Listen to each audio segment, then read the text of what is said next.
Assalamualaikum warahmatullahi wabarakatuh. Saya Fitri Alfira dengan NIM 856249932. Di video kali ini saya akan menjelaskan mengenai perubahan wujud zat. Baiklah, langsung saja ke videonya.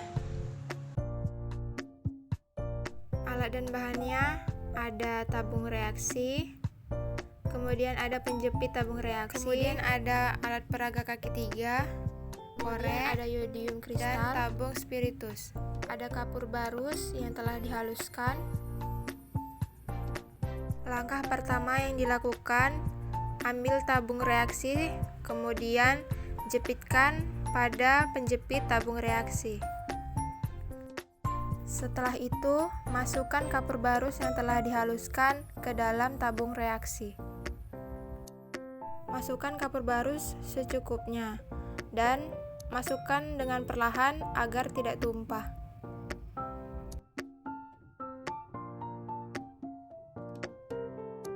Setelah itu, panaskan tabung reaksi yang sudah diisi dengan kapur barus di atas api bunsen. Setelah beberapa saat, kapur barus meleleh dan mencair, sehingga disebut dengan perubahan wujud zat dari padat menjadi cair. Seperti yang terlihat, kapur barus menjadi mencair.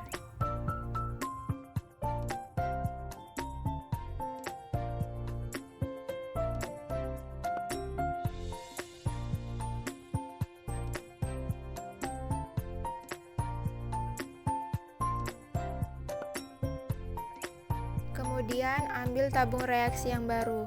Kemudian jepit menggunakan penjepit tabung reaksi.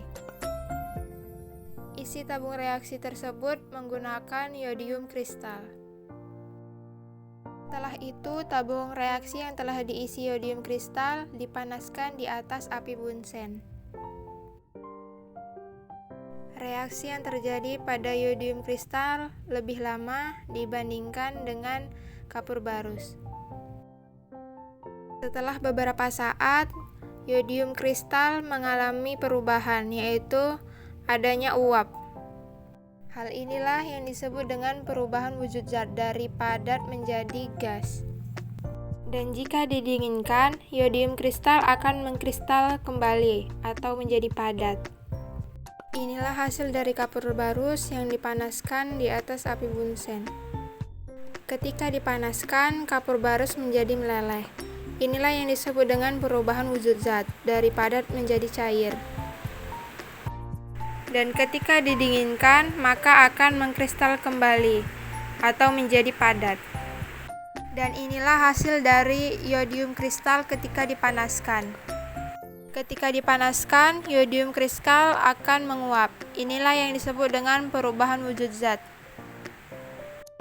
Jadi kesimpulannya adalah perubahan wujud zat dari padat menjadi gas terjadi pada kapur barus. Perubahan yang terjadi pada kapur barus terlebih dahulu mencair lalu menguap atau menimbulkan gas. Ini disebut dengan menyublim. Sedangkan ketika yodium kristal dipanaskan, dia tidak mencair terlebih dahulu, melainkan menimbulkan uap lalu kemudian kembali membeku. Hal ini disebut mengkristal. Itulah tadi penjelasan mengenai perubahan wujud zat. Demikianlah videonya, saya sudahi dengan Assalamualaikum warahmatullahi wabarakatuh.